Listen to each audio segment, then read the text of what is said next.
banduan paling lama di Malaysia. 31 tahun di penjara. Yes. Kemudian mati digantung? Tak, dia kena hukuman seumur hayat.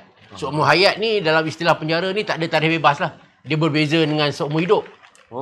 Seumur hidup kalau mahkamah menjatuhkan penjara seumur hidup, itu lebih kurang 20 tahun macam itulah.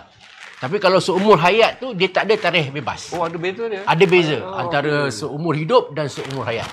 Seumur hidup boleh bagi 20 tahun je? Selalu 20 tahun bang.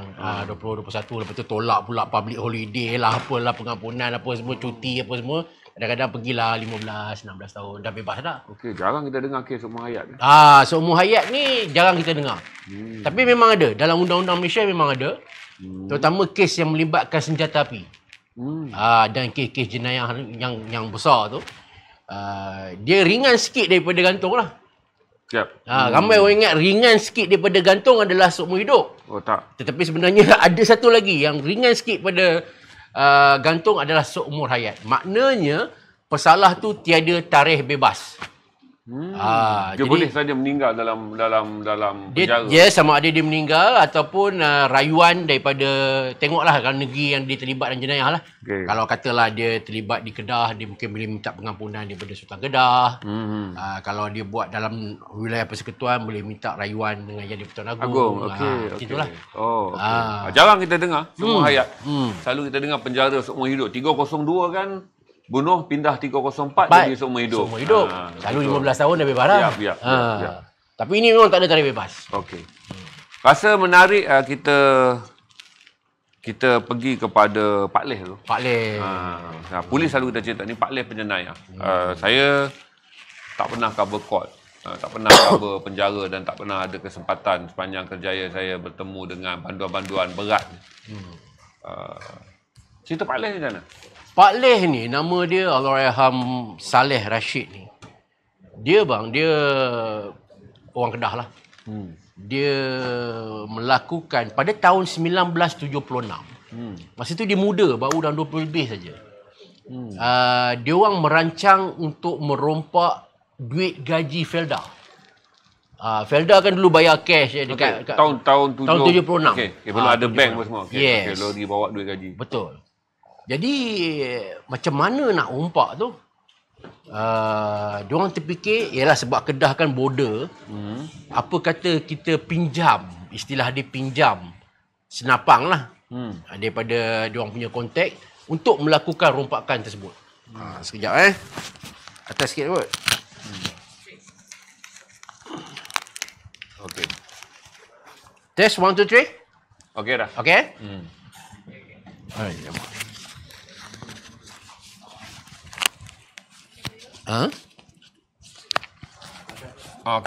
Okey. Bos betulkan mic ni. Tak apa. So tahun 76, dia dengan rakan masa tu muda. Tapi dia orang tak ada plan pun nak, orang kata nak menembak mati ke apa ke, tak ada. Cuma nak pinjam senjata api untuk menakut-nakutkan mangsa dia orang lah. Jadi saya di Baling tu dekat Pak Leh orang Kedah. Pak Leh orang Kedah. Nak sambung di Kedah. Senjata je pinjam di Perak. No. Senjata pinjam di border Siam lah. Di border Siam. Di border Siam. Okey. Jadi dia orang memandangkan dia orang Kedah, elia Kuala Nerang lah apa semua. Jadi dia orang faham lah geografi di tempat tu. Tiba hari yang hari kejadian, mereka follow lori yang bawa duit tu. Diorang pun merompak tala lah. Istilah tala bahasa Melayu dia. Tala. Menghala. Tala belum tembak menghala kan. Menghala saja. Menghala ke arah van yang membawa duit tu. Dapatlah. Ketika itu jumlah tak silap saya dalam 70,000, 80,000, which is in 1976. Boleh dikatakan besar lah jumlah tu kan. Okey. Berjayalah rompakan tu. Nak dijadikan cerita, polis siasat punya siasat, pecah lubang. Sebab salah seorang kawan diorang tu berjaya ditangkap. Dialah yang pecah lubang istilahnya. Kata yang merompak ni, Pak Leh, Pak ni apa semua. Senjata tu daripada Thailand dan sebagainya. Jadi Pak Leh ni pun ditangkap. Pak Leh ni ditangkap dan semualah yang terlibat tu ditangkap melalui perbicaraan. Tetapi pertuduhan, ini istilah dia pertuduhan. Pertuduhan yang dibuat masa tu agak berat. Dia jatuh dalam seksyen apa dah, penalti yang lebih berat lah. Yang di mana hukuman tu boleh pergi sampai ke hukum gantung. Sebab senjata api, kan tapi bila rayu-rayu tukar seksyen, jatuh ke seksyen tu yang memperuntukkan mereka ni dipenjarakan seumur hayat. Dan sebatan. Which is satu perkara yang sangat mengejutkan Pak Leh. Sebab bagi Pak Leh, dia tidak pun melepaskan walau sebutir peluru. Dan dia juga tidak berniat untuk mencederakan, apatah lagi untuk menembak mati sesiapa. Tidak ada berlaku sebarang kekerasan. It just dia hala senjata tu. Tapi ketika itu dia kata tahun 70-an, diorang pun orang kampung, tak ada duit apa semua. Diorang tak mampu untuk orang kata mempunyai barisan peguam bela yang untuk membela diorang lah. Kalau tak silap, diorang ambil peguam bela pun macam pro bono je lah. Mana free lah. Mungkin daripada Biro Bantuan Guaman ke gitulah. So dundang-dundang maknanya bersalah. Bersalah, dia dijatuhkan hukuman seumur hayat dan juga sebatan tak silap lebih kurang dalam 10 sebatan. Okey. Ketika itu, seperti mana yang kita fikir semua bang, dia pun ingat penjara seumur hayat ni macam seumur hidup. Dia pun kira lah, dia kata tolak cuti umum, tolak apa, dia bajet dalam 15 tahun lah. Selepas beberapa bulan masuk penjara, barulah dia tahu bahawa hukuman dia itu berbeza dengan seumur hidup. Hukuman seumur hayat ni maknanya dia tiada tarikh bebas. End up daripada satu hari ke satu hari, akhirnya dia menjadi banduan paling lama bang di Malaysia rekod. Setakat ni paling rekod Pak Leh lah. Dengan seorang lagi kawannya, saya pun lupa dah. 31 tahun di dalam penjara. Okey, ketika saya bertugas sebagai wartawan, dan ni cerita dia ni. Pihak penjara menghubungi saya lah. Sebab saya dengan penjara ni ada hubungan baik lah. Sebab kita tapi dia bukan banduan. Saya bukan dia lah. wartawan. So, penjara hubungi saya. Dia kata, Rel, ada satu kes menarik. Apa dia? Kita ada seorang banduan paling lama dalam Malaysia yang mendapat pengampunan, tuanku. Pengampunan. Saya pun tak ingat. Sultan Kedah, tak silap saya. Sultan Kedah, ya. Pengampunan. Ketika itu tak silap saya, tuanku almarhum lah yang dipertuan. Tuan Abdul Halim. Yes, Tuan Abdul Halim. Jadi mendapat pardon. Istilah dia dapat pardon. Kau nak tak pergi jumpa Pak Leh ni? Sebagai seorang wartawan, kita memang nak lah. Lepas tu saya tanya, siapa lagi yang dapat cerita ni? Dia kata, setakat ni kami bagi eksklusif kat kau saja. Tapi bila eksklusif dalam arti kata lain, kau boleh dibenarkan untuk masuk ke dalam penjara, pergi jemput Pak Leh ni keluar. Saya diberi keistimewaan kat situ. Masuk dalam penjara Taiping tu, ikuti macam mana proses sebenar pembebasan seorang banduan. Maknanya kau boleh pergi sampai ke dia punya sel tu, bawa keluar. Di situ eksklusif untuk kau. Tapi bila di luar penjara, wartawan dah ramai dah. Yang tu kami tak boleh halang lah. Dia kata yang tu semua kita tak boleh lah nak kata hanya akhbar-akhbar tertentu saja yang boleh buat liputan. Saya kata itu pun dah cukup baik. Maknanya saya berpeluang untuk melihat bagaimana proses pembebasan seorang banduan. Apatah lagi proses pembebasan banduan yang paling lama di Malaysia, 31 tahun. Tiba hari yang dijanjikan, saya pun drive all along the way daripada Kuala Lumpur ke Taiping. Penjara Taiping. Dia last di penjara Taiping. Saya pun sampai ke pintu tu, saya berjumpa dengan pengarah penjara masa tu. Seorang yang berketurunan Sing lah. Dia kata, okay, Encik Syarif, mari kita masuk. Kita jumpa sama ini Pak Leh. Saya pun pergilah. Jumpa. Saya tengok dia, ya Allah, saya kata, ini ke yang dikatakan banduan paling lama ni? Dahlah kecil orang dia. Lepas tu dia ketika itu memakai kopiah putih, kan? Dan juga selendang macam Hermantino duk nyanyi lagu kan. Macam tu. Dia jumpa saya, mungkin penjara pun dah beritahu ada seorang wartawan akan jumpa Pak Leh. Dia pergi-pergi macam nak menyembah saya. Saya kata, pakcik, tak apa. Kan? Kita selesaikan dulu. Sesi documentation pakcik nak keluar ni. Okey, boleh. Jadi saya tengoklah. Saya tengok dia keluar daripada pintu.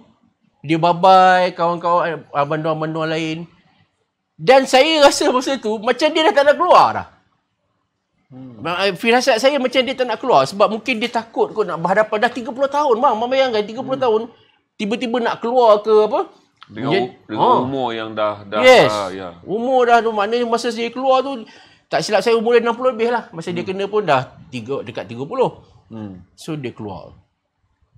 Bila dia keluar saja, penuh lah ni fotografer daripada pelbagai media lah. Sebab banduan paling lama ditahan. Bila dia keluar tu macam selebriti lah bang. Apa flashlight dia sembunyi, dia duduk belakang saya. Dia macam apa ni? Dia duduk belakang saya ni. Kata pakcik, tak apa, buat biasa je. Pasal apa ramai sangat? Dia tanya saya. Pasal apa ramai sangat? Saya ceritalah biasalah. Wartawan apa semua ni, dia tunduk ni. Lepas tu rupa-rupanya yang menyambut dia, ahli keluarga yang menyambut dia adalah bapa dia. Hidup lagi. Bapa dia hidup lagi. Tapi bapa dia hidup pun, kalau dia sendiri pun dah umur 60 lebih, maknanya bapa dia dah 80 lebih, dah tua sangat dah. Dia jumpa bapa dia, dia sujud kat bapa dia. Saya ingat lagi momen-momen tu. Dia sujud kat bapa dia, dia peluk apa semua. Memang suasana memang emosi lah. Memang semua yang ada situ mengalir air mata lah. Dia pun dah 30 tahun. Duduk dalam penjara, mak dia meninggal apa semua pun dia tak dapat tengok apa semua. Bapa dia ni yang terlampau sedih sampai kaku, tak boleh nak berkata apa-apa. Macam tak percaya bahawa anak dia dapat keluar. Yes, macam tak percaya anak dia dapat keluar apa semua kan. Lepas tu dia kata jom kita balik ke rumah. Rumah kampung dia tu, dia memang orang Kedah tapi rumah kampung dia tu dah pindah dah. Di Cangkat Jering. Perak. Maknanya daripada Taiping ke Cangkat Jering tak jauh lah. Kan? Pergi. Tapi sebelum pergi tu, dia tanya saya, macam boleh tak saya nak cakap dengan saudara mara saya? Saya kata, Pak Leh ada nombor telefon pun? Ada. Dia ada simpan. Dia ada satu buku kecil, mungkin saudara mara dia tu pernah melawat dia. Dia pun bagilah nombor buku telefon tu dekat saya. Saya kata, Pak Leh macam ni lah. Pak Leh call sendirilah. Pak Leh cakap sendiri. Dengan harapan saya ingat, Pak Leh buat surprise sikit kan. Pak Leh dah bebas apa semua. Lepas dia pandang saya tau. Dia pandang. Saya kata tak apa. Pak Leh call sendiri. Saya pun bagilah saya punya handphone. Dia pun ambil. Dia tekan. Dia pun cakap. Abang tahu apa jadi? Telefon terbalik bang. Tak kerti guna. Dia tak pernah 30 tahun dia tak pernah tengok handphone pun. Okey. Yang bahagian suara ni ke atas, yang bahagian telinga ni ke bawah. Halo kan. Cakap alamak, saya masa tu saya nak tergelak pun ada bang kan. Tapi biarlah sedih saya pun tak ada. Sedih pun ada. Dia nak tergelak satu dan saya sedih pun ada. Halo. Tapi saya duk dengar ni suara. Halo, cakap kuat sikit ada orang belah sana. Dia mana nak dengar bang bahagian mulut ke telinga? Kan? Lepas tu saya tak nak dia macam kecil hati ke apa. Saya ambil sekejap. Pak Leh saya betulkan sikit. Saya bagi dia dekat. Ni Pak Leh dah bebas lah. Apa tu? Okey. Jadi saya pun pergi. Saya ikut dia sampai balik rumah. Kemudian saya kata, Pak Leh, 30 tahun dalam penjara, Pak Leh nak buat apa ni? Dia kata dia pun tak tahu nak buat apa. Maknanya dia justify yang perasaan saya awal tadi, yang mengatakan dia sendiri pun tak bersedia untuk keluar daripada penjara. Sepanjang perjalanan nak balik rumah dia kat Cangkat Jering tu, dia tengok kiri, dia tengok kanan, kan semua dah berubah. Highway lah, apalah, apa semua kan. Lepas tu masa Ini tahun bila dia? 2006. Okey. Habis kalau tu tahun 2006, 2005 macam tu lah. Dia masuk tahun 70 26. tahun lah Kan? 76. Yes. Dia tengok kiri kanan bila palang tol tu terangkat, dia macam Siapa yang tarik? Dia macam tu. Betul-betul macam orang yang baru keluar daripada gua lah istilah dia. Kan dia? Lepas tu dia cerita dekat saya.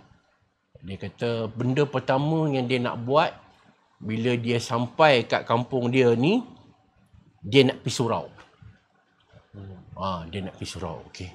Saya kata boleh. Okey, tak apa, saya ikut lah. Saya ikut jemaah dengan dia lah. Jadi dia pergi kat surau tu. Semua kawan-kawan dia, tapi dia orang tak kenal lah. Sebab dah 30 tahun kan. Okay.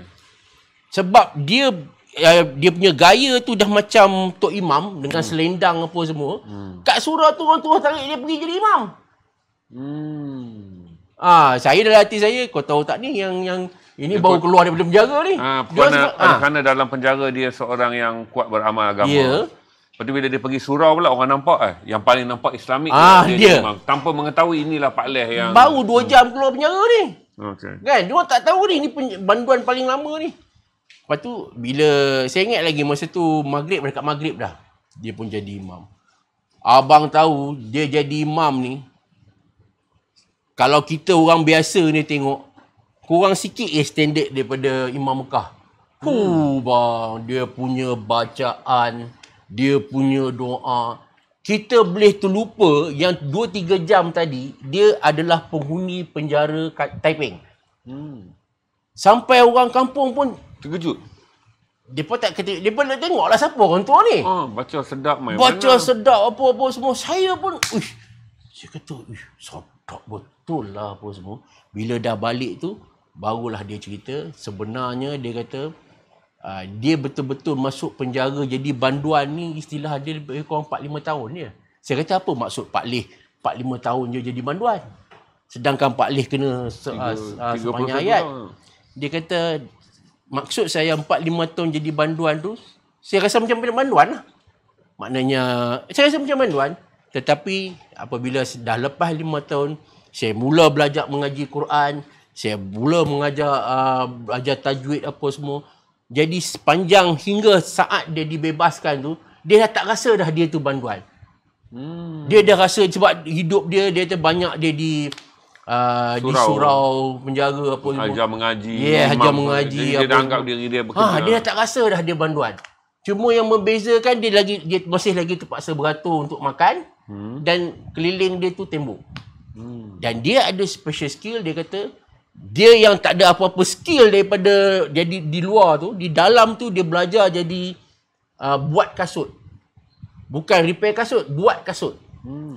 Daripada buat kasut. Jadi cerita dia tu saya tulis lah dalam akhbar. Saya kata banduan paling lama dibebaskan. Saya tulis lah antara cerita tu, keinginan dia untuk buka satu kedai kasut. Kerana dia ada skill buat kasut. Bila saya tulis benda tu, rupanya benda tu mendapat perhatian Sultan Perak. Ketika itu Raja Muda lah, Tengku Nazrin. Tengku Nazrin Shah. Jadi Tengku Nazrin jemput dia ke istana dan dia menghadiahkan sepatu pada Raja Nazrin. Benda tu keluar di muka depan akhbar semualah. Bagaimana seorang bekas banduan buat kasut untuk raja dia. Selepas itu dia mula mendapat perhatian, mula dijemput untuk bagi talk lah, ceramah lah apa semua. Sehinggalah pada satu ketika, masa tu Astro terkenal dengan program jemputan umrah.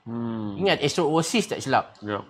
Maknanya Astro menunaikan permintaan siapa-siapalah yang nak menunaikan umrah. Jadi saya telefon Pak Leh. Pak Leh, masa tu kita di FM bang. Saya kata, Pak Leh nak tak saya cadangkan nama Pak Leh untuk menjadi salah seorang peserta jemputan umrah. Pak Leh mana ada duit nak pergi apa semua. Tak, jemputan umrah ni maksudnya dia orang sponsor semua. Kan? Siap boleh keluar TV lagi. Apa semua. Dia pun teruja bang. Tetapi itulah orang kata rezeki tak ada. Dalam tempoh dundang-dundang tu, arwah ni meninggal dunia. Pak Leh akhirnya meninggal dunia lah sebab sakit tua. Itu saya kata, nama dia ni orang luar tak tahu. Kan? Nama Pak Leh ni orang luar tak tahu. Tetapi dalam dunia kepenjaraan, istilah dia, Ramai orang dalam penjara ni orang kenal, ni Ali ni something nombor 1 lah. Sebat 80 kali pun tak ada jerit apa semua. Tapi dia memberi satu persepsi lain. Bekas banduan yang terkenal bukan sebab perangai dia, tapi sikap dia yang luar biasa. Saya difahamkan dalam masjid, dalam penjara dia tokoh ma'al hijrah lah apalah sampai jadi penghulu lah dalam penjara apa semua. Itulah bila saya ingat ada orang kata yang penting ayat yang kata bukan bermula tetapi di mana kita berakhir. Betul. Itu Pak Leh saya akan ingat sampai sekarang sebagai banduan paling lama dalam penjara, tetapi pengakhiran dia cukup cantik bang. Dia menjadi seolah-olah seorang bayi yang keluar, bayi yang baru dilahirkan. Itulah bang. Pak Leh. Terkejut dengar cerita Pak Leh. Masa yang saya boleh bagi tahu hari ni. Kita ambil scene yang dalam surau. Lepas tu orang tahu tak kata dia ni adalah banduan? Akhirnya orang tahu sebab keluar paper Raja Nazrin jemput jadi istana. Maksudnya masa lepas main maghrib saya dengan dia balik. Tak tahu. Saya pun tak bagi tahu siapa apa semua kan. Okay. Cuma orang rasa terpinga-pinga siapa ni? Siapa orang tua ni? Siapa orang tua ni? Sebab saya takutlah persepsi masyarakat. Ya. Saya nak ada seorang tanya daripada mana, dia tanya saya. Betul. Saya kata daripada Kuala Lumpur. Ni bawa orang tua ke, bawa atuk ke apa ke? Okay. Saya kata saudara lah. Kan. Sebab saya risau penerimaan orang ketika itu. Sebenarnya tak ada apa pun kan. Cuma kita je risau. Dan itu bukan surau di karya dia. Maksudnya berhenti je. Cari berhenti untuk solat je. Tak, itu memang surau di karya dia.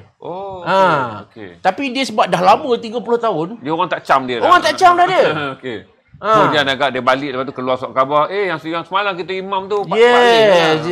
Lepas tu saya ada call lah macam mana orang kampung dah tahu ke, orang kampung dah tahu dah Pak Leh macam mana, depa hina Pak Leh ke apa ke, tak ada, alhamdulillah. Depa sambut Pak Leh elok, depa buat kenuri apa. Jenis macam tu. Kalau nak tahu gambar ada keluar. Kita dah okey. Saya pernah cerita pengalaman bersama Pak Leh ni, you Google lah. Adalah saya cerita lebih detail lah, lebih kurang lah macam mana apa yang saya cerita ni. Itu yang saya kata, kita selalu duk cerita banduan ganas, banduan jahat, banduan apa. Kita jarang bercerita pengakhiran seorang banduan tu macam mana. Dan dia adalah salah seorang banduan yang orang kata apa, nama dia mungkin tak terkenal di dunia lah bang. Tapi insya-Allah lah, orang kata kita doa-doakanlah supaya nama dia ni disebut-sebut di akhirat kelak. Amin. Tu kita dengan Pak Leh. Cerita pertama, tokoh yang kita pilih malam ni.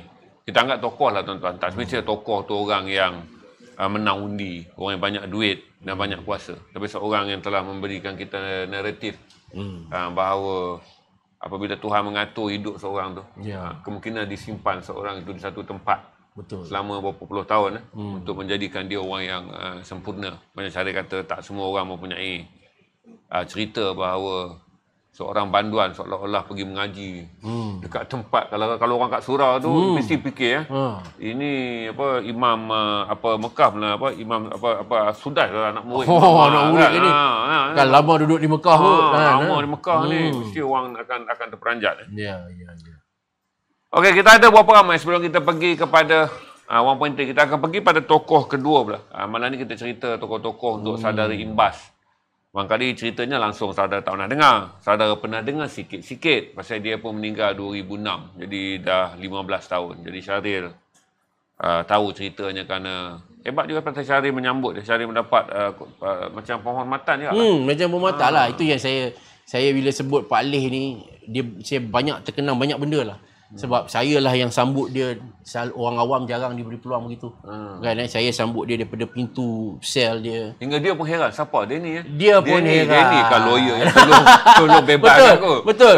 Dia tengok saya atas bawah nak kata pegawai penjara, saya pakai jeans lah. Kan, siapa dia ni kan. Tapi dia tak sebab masa tu dia macam risau ni, dia nak keluar daripada penjara ni 30 tahun ni. Dia tak tahu di luar tu rupa hidup. Lepas saya dah balik rumah dia apa semua, dah nak malam tu, dah balik masjid, dah balik, baru dia tanya. Encik ni daripada mana? Rupa-rupanya dia ingat saya ni special branch. Tolong dia. Kan. Saya ingat Dapatlah rasa sekejap. Dia dapatlah rasa sekejap. Dia anggap orang sebagai Dia ingat polis masih lagi duk ikut dia. Ya, betul. Saya ingat cik masih ikut saya kan. Saya dah tak buat dah benda-benda tu 30 tahun dah. Saya kata pakcik, saya bukan ni, saya wartawan. Loh, wartawan ke? Paper mana? Barulah. Abang cerita. Saya pun dia tak tanya, pun diam lah. Sampai saya malas. Saya lebih pada situ. Masa saat dia keluar daripada penjara tu sampai balik ke rumah dia tu, saya lebih perhati pada dia. Saya tulis pun tak, apa pun tak. Saya nak tengok macam mana kelakuan arwah ni. Tu yang saya perhatikan bila dia tengok palang naik kat tu, dia macam siapa yang tarik ni, dia tengok siapa yang tarik ni tiba-tiba naik. Dia pakai telefon pun terbalik. Kan. Lepas tu masa kat surau tu dia macam terkejut. Dia cakap kuat. Dia tak tahu depan tu ada mikrofon. Bila bunyi bergema. Saya perhati dia. Dia tak, saya rasa kejutan 24 jam pertama. 24 jam pertama tu. Selepas 31 tahun di penjara. Yes, 31. Yalah, kita boleh bayang zaman dia masuk tahun 76 dia. Betul lah, saya betul. Dia masuk tahun 76, saya jumpa dia tahun 2006 dekat 2007. Maknanya almost 31 tahun. Sangat panjang. Sangat panjang bang.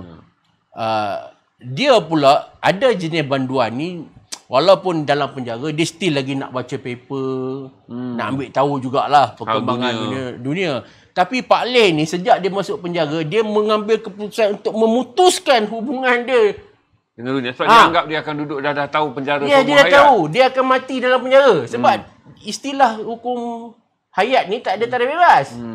Jadi dia kata, ada paper pun saya tak baca. Kadang-kadang dia orang boleh tengok TV pun saya tak tengok. Tengok macam tu lah. Dia kata kan. Sebab kita fikir kita mati dalam ni ya. Macam tu. Jadi Pak Leh sempat hidup selama berapa tahun lepas keluar dia? Saya 3-4 tahun je lah. Lepas 2006 dan 2010 kita Pak Leh kembali ke Rahmatullah. Sempat kahwin. Dia masa kena tu tak kahwin lagi. Okey. Lepas keluar penjara tu mungkin saudara mara tengok kesian kat dia dah tua apa. Jadi dia orang jodohkanlah dengan satu akak ni, orang Melaka. Akak ni pun menerima dia. Akak ni pun terima dia lepas baca cerita dia dalam akhbar. Jadi dia gunalah orang tengah kontak dapat ni kahwin. Sempatlah kahwin. Tapi tak lama lepas tu meninggal.